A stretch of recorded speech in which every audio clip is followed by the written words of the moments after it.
Okay, so welcome back. This is our second digital breakfast. We are broadcasting, or streaming rather, live from Folkestone in the UK, and as you can see, we're right at the harbour. There's actually fishermen right on my right hand side. There's boats. We've seen all of the fish that they've caught this morning.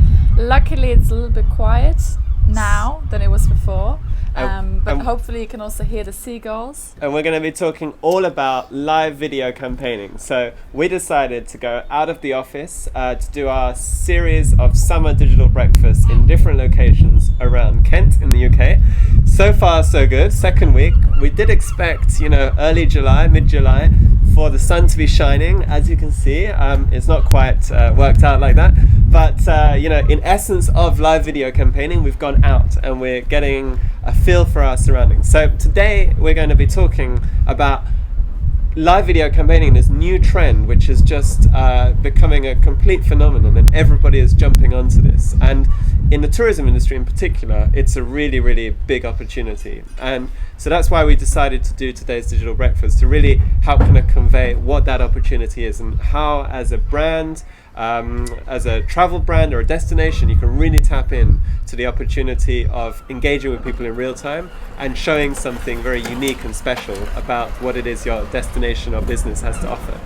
So I guess probably to start off with, a lot of people might be watching this thinking, okay, what on earth are they talking about? What is live video campaigning? It's probably what they expect us to sort of demystify here. So Ramona, in a nutshell, how would you kind of describe live video campaigning?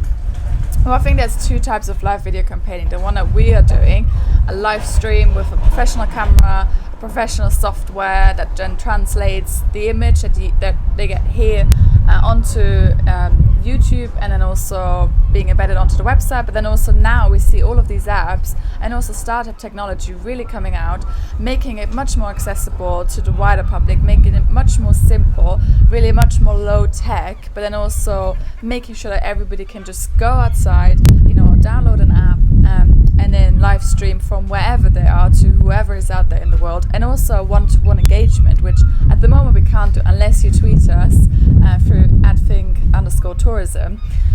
But now we're seeing that at the start of this year, two new apps really came out. So it's Meerkat and Periscope. Periscope is actually owned by Twitter.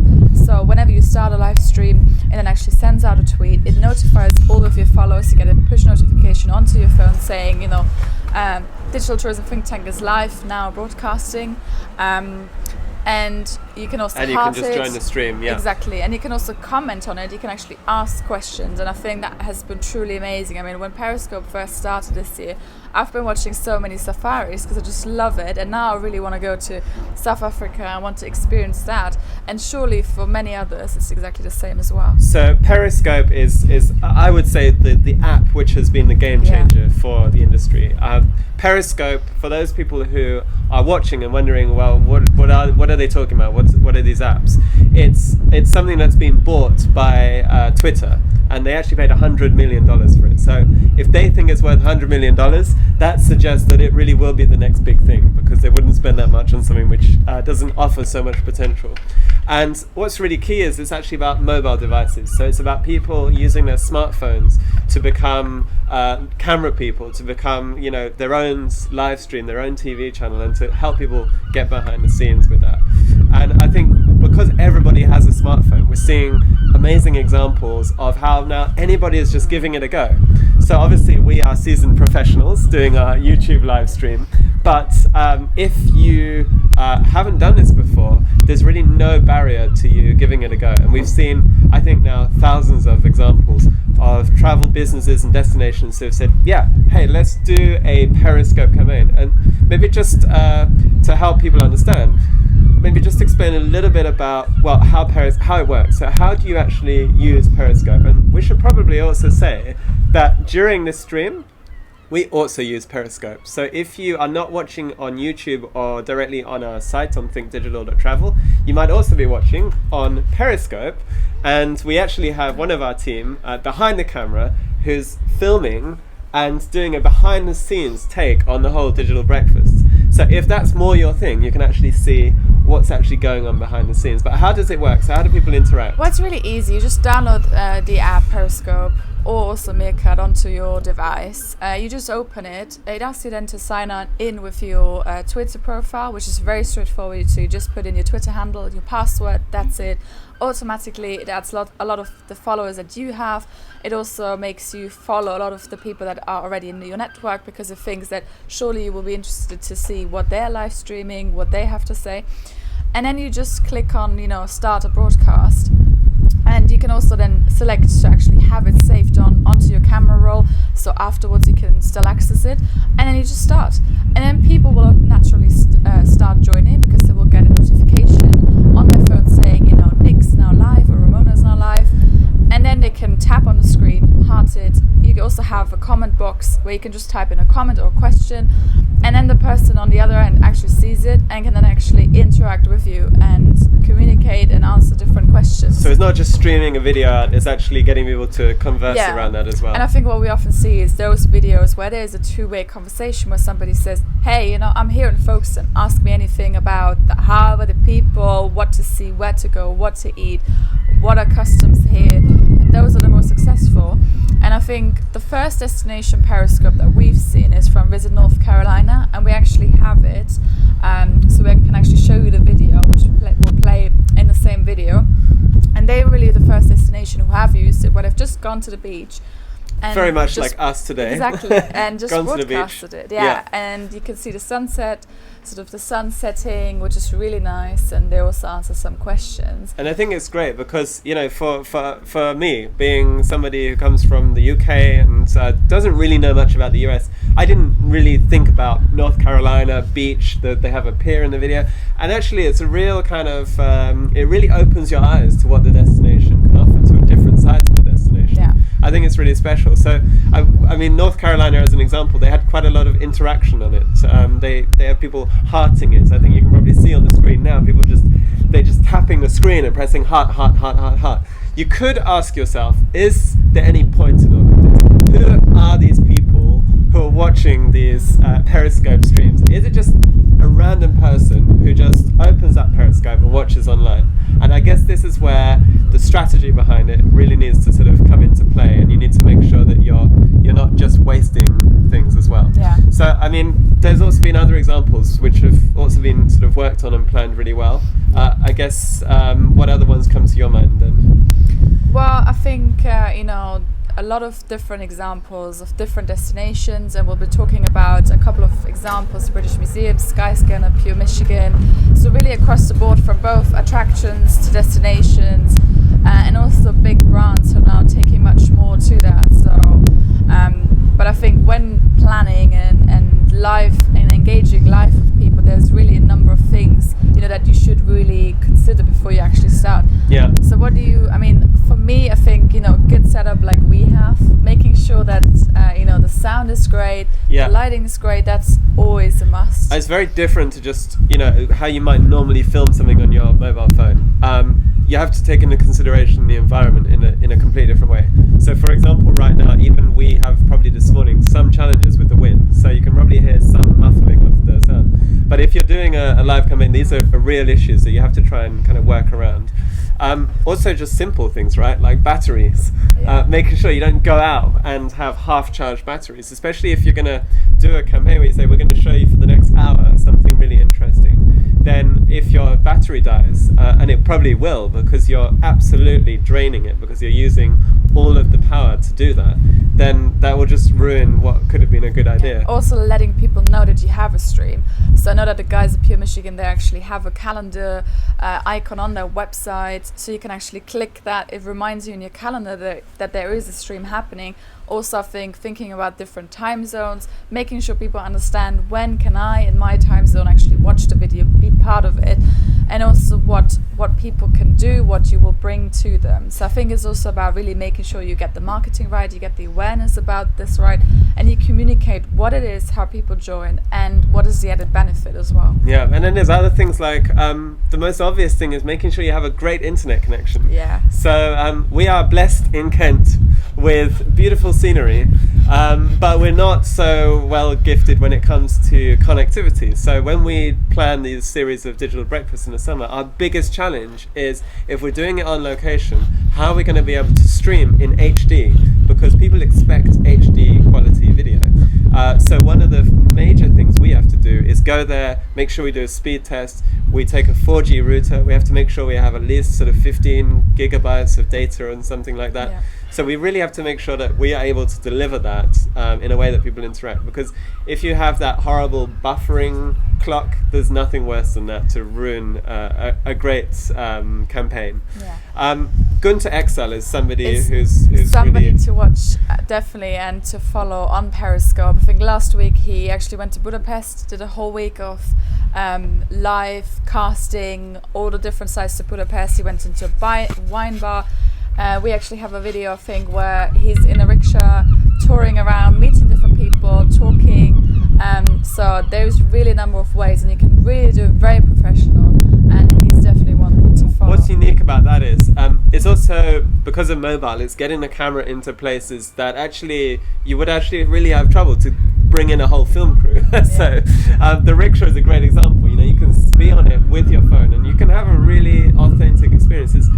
I think the trend that we're seeing and what's making this really attractive and what people love about it is not traditional filming. It is point of view type of filming. So it's putting your visitor into the shoes of being another visitor and transporting them into that location. So the wobbly video, that's sort of okay if it's not too bad. It's authentic. It's authentic, exactly. And having those angles is really, really key. So I think there's a lot of food for thought there. Probably the last thing we should touch on before looking at some examples, very authentic here with the seagulls. I think we're going to be under attack soon. I said this might happen. We've got the food here on the table. So one of the, if you don't want to go down the mobile route of doing Periscope, there are other alternatives to that as well. So we're going to show in a little bit, not right now, a great example of a startup company that has created a live streaming solution. But we should probably say also what we do. So we actually have a kind of medium tech solution where we use a sort of semi-professional video camera linked through to a very powerful MacBook Pro. And then we set up a live YouTube stream that we broadcast out, and there are several little components in there. And then we use a very powerful piece of live editing software. So the videos that we've been running in, as we've been talking about that, we actually pre-line them up and have them all prepared behind the scenes. And then, most importantly, we need a team to do that. So we have our video guy, and if you're watching on Periscope, you should be able to see him hard at work. So that's an incentive to join our Periscope stream. So we have a video guy who's sat there, he's got the live stream, he's doing the live editing, and he's preparing all of the content. And as I talk about the video that I will in a minute, he's going to push that through so all of you can see that. He's also testing the speed, the quality, and this is how to do a stream in true sort of HD quality. So it's really a very, very high standard for people to watch. For us, that's the format that we wanted to deliver these digital breakfasts in, and that's quite a different style of live campaigning compared to the sort of mobile generation Periscope campaign.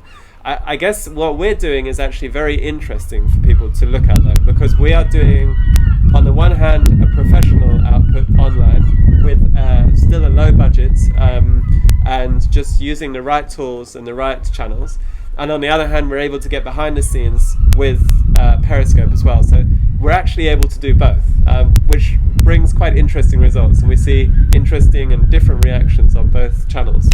But yeah, let's have a look at some of the examples so we can see how others have approached it. So the first video that we're going to look at is the British Museum. And this is a great example of how to take people behind the scenes to see an angle on something that they normally wouldn't have the opportunity to see. And I think the video that we're going to show now will just illustrate just how special that can be. So let's have a look. I want your questions on Periscope. Hello from Libya. Fantastic to see you from Libya. I want questions on Periscope, but also if you've got any questions on Twitter, go to the British Museum's Twitter, and we're going to be answering those questions. We are going to be seeing Ian Jenkins later on, who's the expert curator who's put this unbelievable exhibition together. I don't know what I'm talking about. He does. So wait to the end. We're going to get to him. Okay, guys. So we're going to start. We've got an athlete here, an unspeakably perfect illustration of the male body. But we're going to go and see a woman first of all. Let's go into this exhibition. Come on. The British Museum is closed, but we have got privileged access. We are going to go into this exhibition. It's usually full of people, but today, just for you, we are totally alone. Now look at this. Hello, right, here we go. We've got Aphrodite. We've disturbed the Greek goddess of beauty while she's bathing. Look at that. And from the back, the sculptor wants us to think that she is almost excited, almost flirtatious. And look in the background, you've got some of, really, actually, we are standing in a room with some of the most famous statues in the entire world.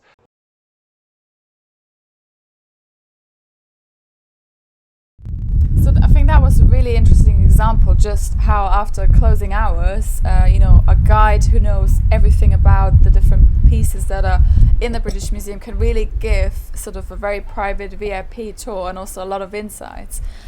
So it's what I love about Periscope. It's you can actually offer something quite, in a way, exclusive. It's the sort of, hey, you've known us for a long time, but you didn't know this. And I think for businesses or destinations that perhaps have a strong loyalty. So if you take the example of a gallery or a museum that has maybe visitors going back regularly because they really like it, it's a way to sort of renew that and say, hey, you know everything that we have to offer. So we're going to take you behind the scenes so you actually get to see us even more.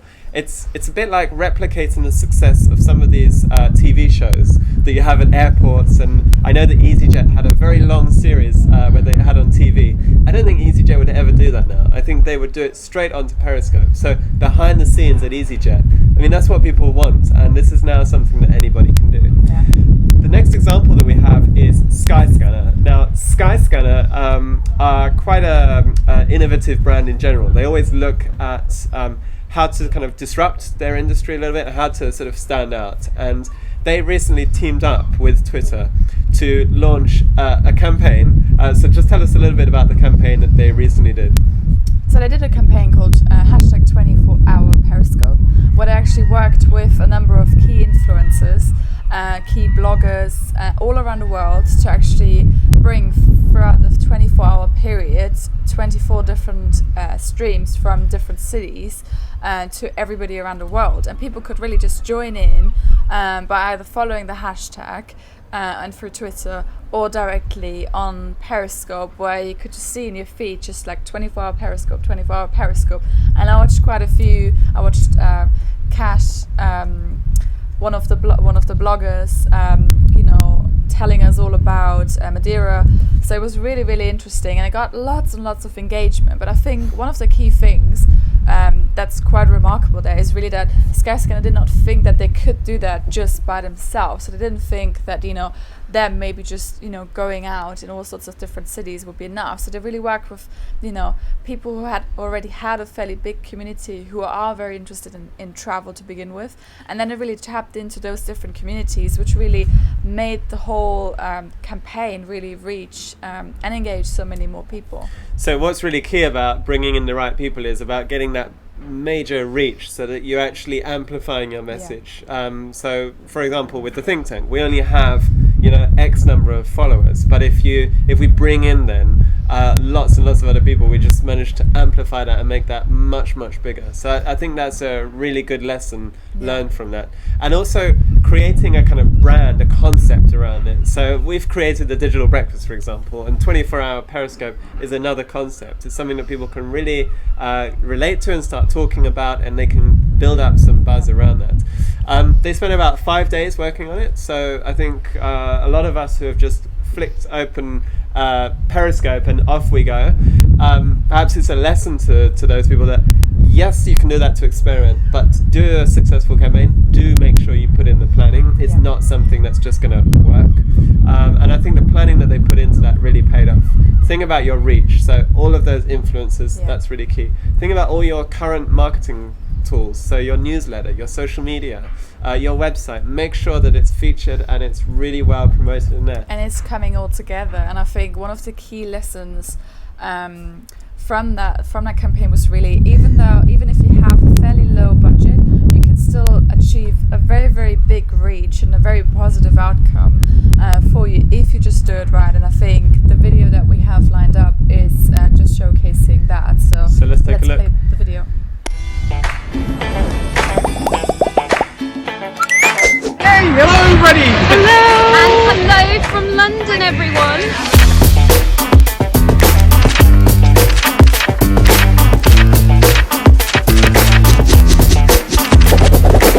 Quickly wanted to show you. We are back live. Hi guys! Hi everyone! Welcome to 24-hour Periscope.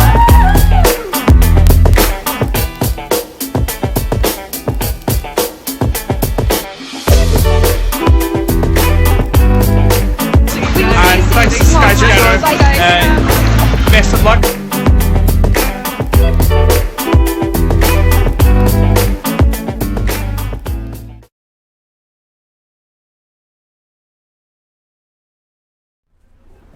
Okay, so that just gives you a kind of idea of the results, the numbers, the sort of the huge buzz that they managed to create with that. So I think have a look at that, look at the hashtag and see actually what kind of content they produced. Yeah. But I love the idea of going around the world in 24 hours and in 24 different periscopes. Yeah. It's a brilliant campaign. And of course, because Periscope then records all of the videos, you can then download the recording and of course use that on your website, on your social media. You can still use that for promotion because that's the real authentic content that people really want.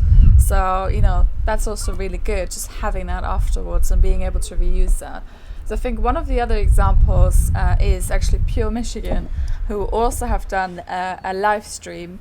I think probably about a month or so ago. I think you slightly downplay it when you say a live stream. Our good friend Chad at Pure Michigan, USA, really went for it. And when we watched this live co-main, I don't think we quite expected it to be as good as it was. We thought it would be a Periscope-esque sort of example. And I think this is also helps to show, well, if you go to the other end of the scale, what can you do? So Chad and his team really worked in a very innovative way on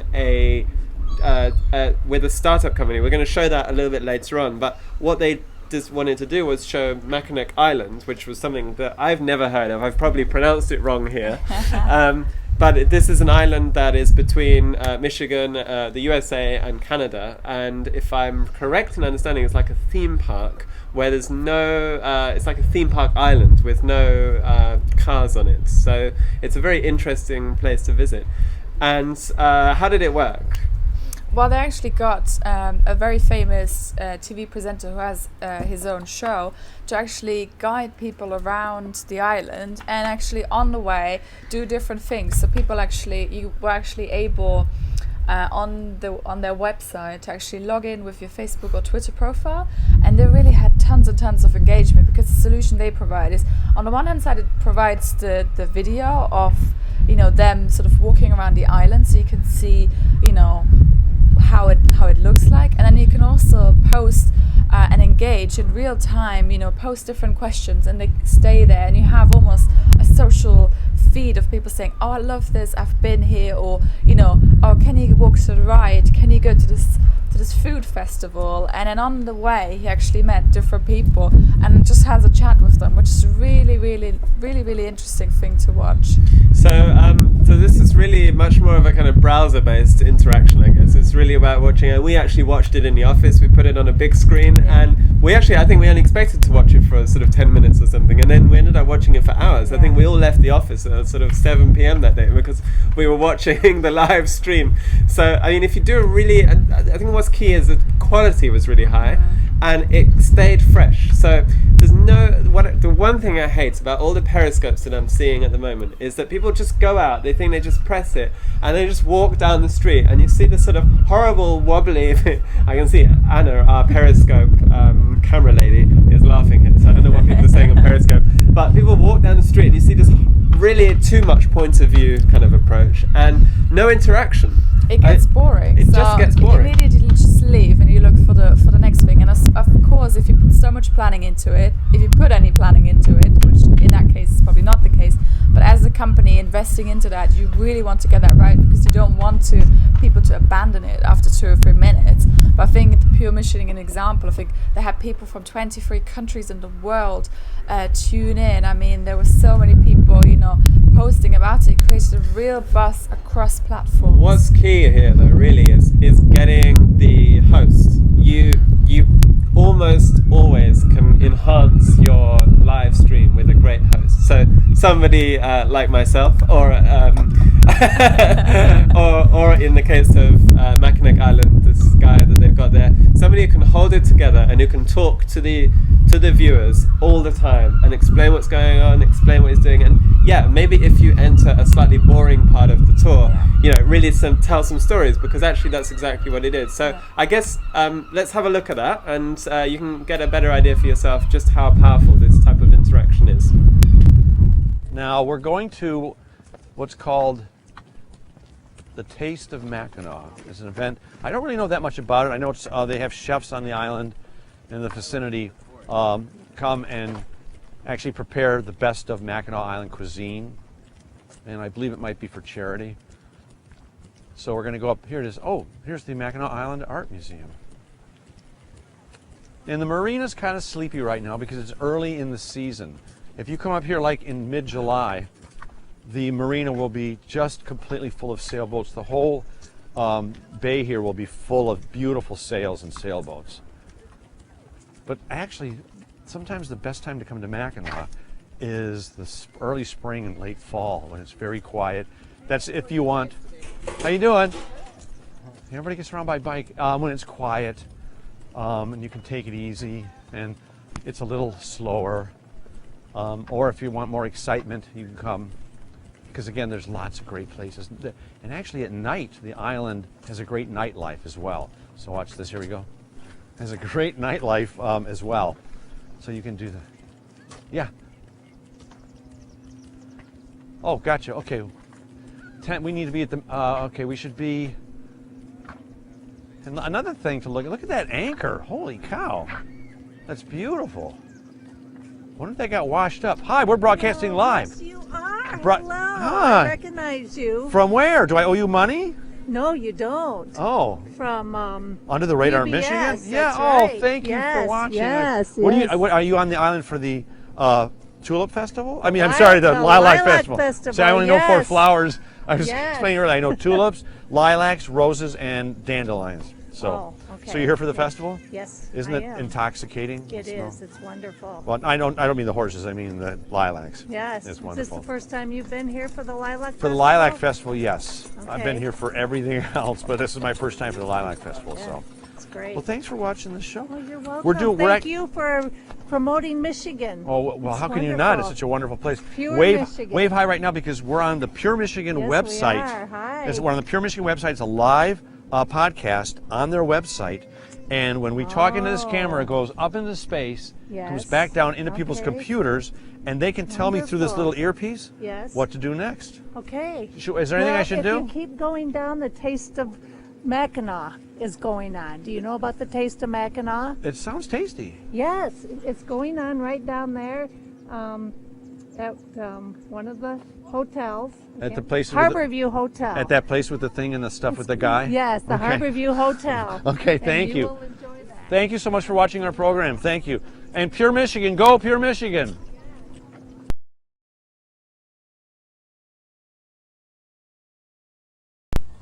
Now we're So hopefully that will have shown you how the guys at Pure Michigan have really done it. The full stream, I think you can still watch that on their website, and they actually have another live tour this time around the zoo this Friday in the afternoon. So definitely go to their Ooh, website that and sounds check that exciting. out. Yes, we definitely want to see some giraffes and lions, so we will be joining in our office. I guess it's nice to just drop ideas sometimes. So, I mean, now you've said that, I had a chat this year in South Africa with somebody who owns a safari. They have like a safari lodge in South Africa, and they said they had a baby elephant coming to the lodge every single day to get some water. And I thought that's such a beautiful story.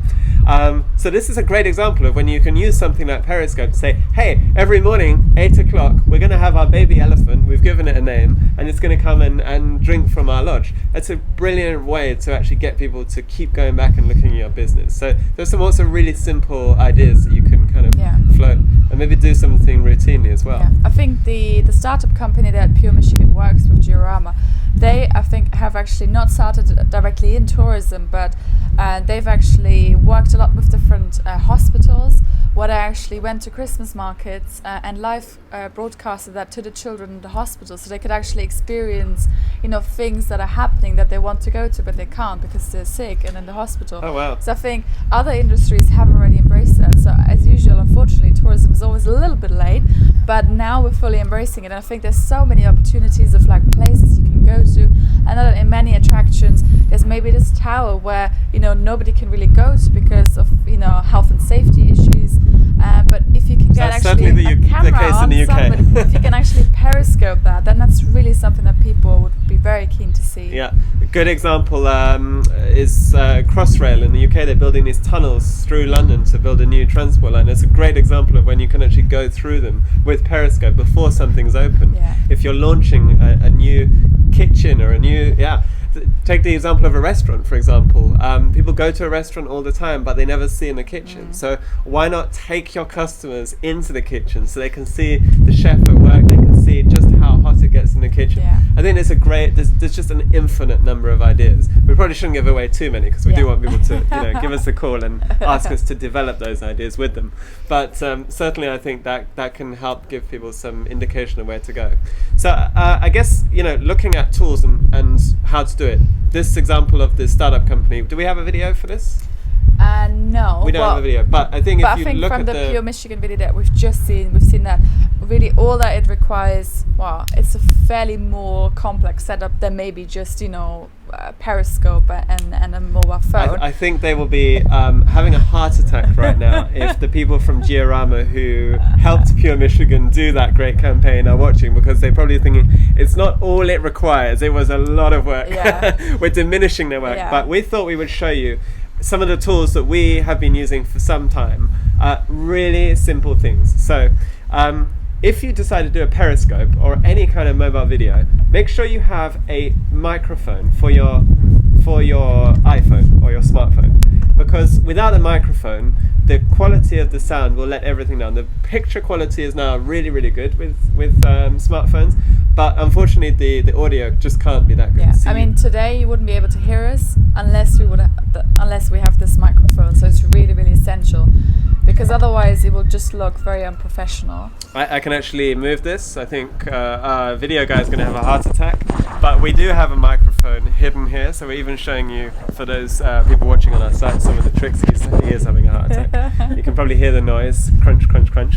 But also, if you're doing the mobile phone footage, this sort of thing, it's about 150 to 200 euro. It's quite expensive, you're probably thinking. That's a lot of money for something you plug into your phone. But actually, it makes such a big difference. It's bringing the professional quality. Another little thing that we use all the time is a Joby. Joby is a flexible tripod. You can put your smartphone in there, and then you can attach it to anything.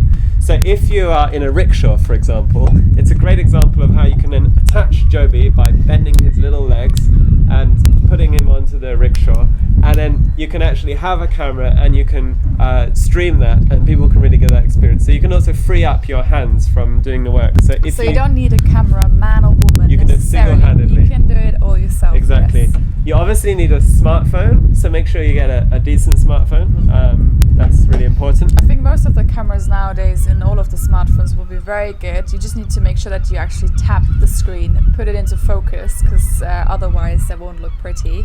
And a little hidden gem, which we saw Pure Michigan, I think we're doing, is a Bluetooth headset.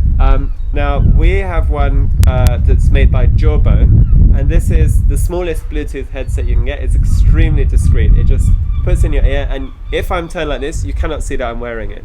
So this is like having a live link in a studio environment that nobody can see if you're good with the camera angles. And what you can do is actually have somebody continually telling you what others are saying on Periscope. So obviously, if you're doing a Periscope campaign, you can't necessarily see what people are saying into the Periscope app, because you're really concentrating on giving the tour. So if you're really smart, you'll actually have a Bluetooth headset. You'll have someone else talking to you and telling you constantly what's happening and what they want you to see. So you can have that interaction in a very, very professional way. So those are just some of our little tricks to, I guess, help give you a bit of guidance if you are getting started or you want to sort of upgrade your equipment. Overall, you're not talking about a lot of money. You're just talking about using the right things. So I guess that brings today's live stream on live video campaigning towards a close. But before we wrap up, we thought we'd put together a few key things for you to take away, some food for thought. So I think first of all we have 5 live casting use cases that we consider as something everybody should think of. So we talked a lot about behind the scenes content to really build trust and customer loyalty. Then also, being able to familiarize your customers and just users with your destinations and the different businesses.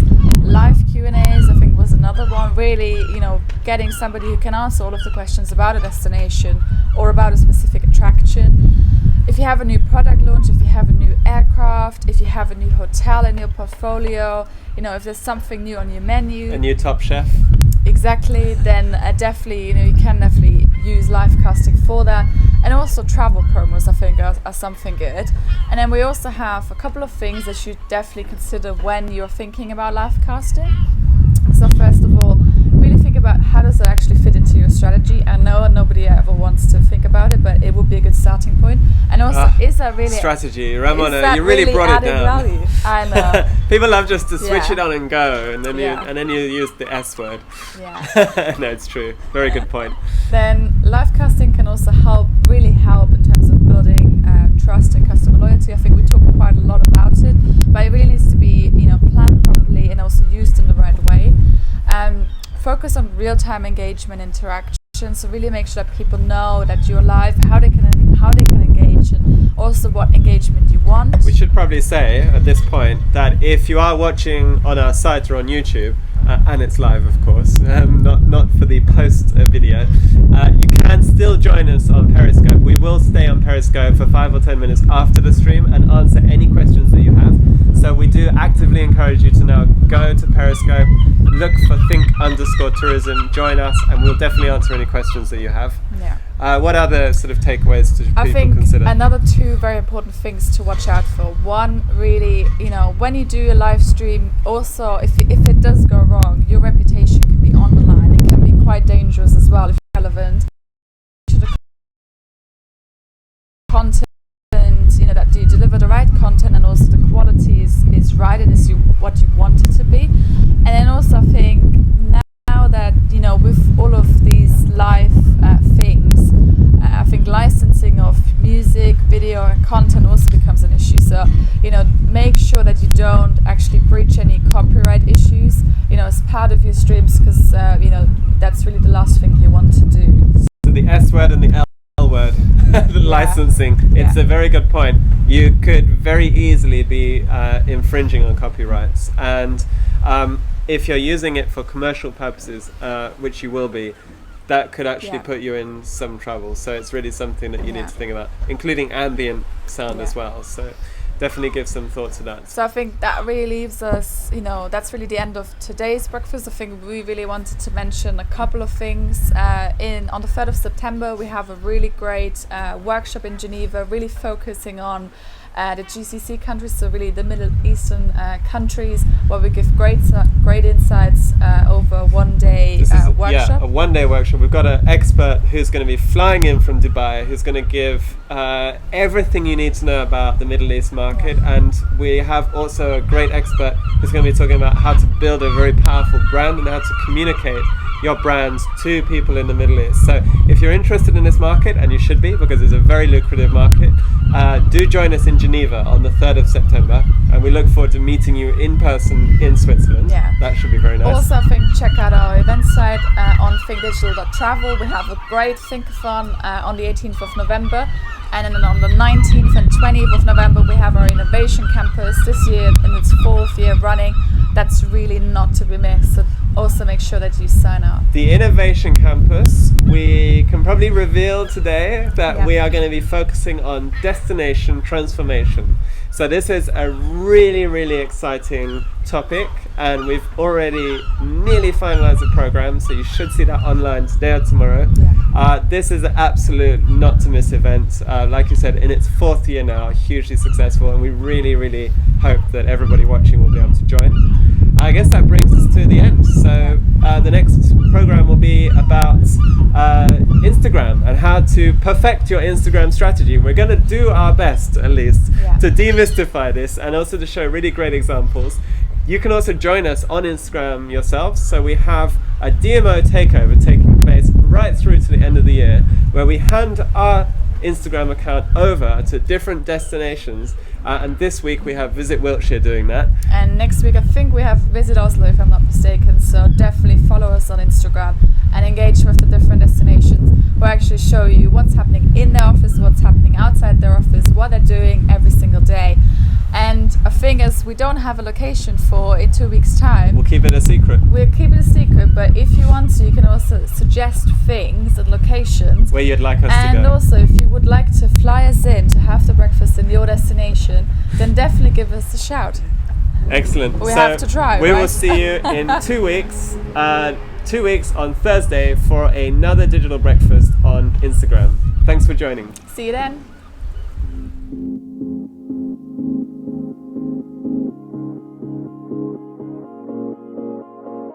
For me, I can say I am doing great. I'm among the kindred spirits here, and I'm presenting the thing that I love. I've learned a lot. I learned last night on the dance floor that all Scandinavians are crazy. Web development has to be an ongoing process. You're never done, and I guess that's what makes it so fun. So I'd also like to start with thanking our Nordic neighbors. I think they arrived a little bit late to the Northern Lights party. It's really interesting, and one of the reasons you come to a conference is to understand how are other people's sites performing, how are other people's mobile performing.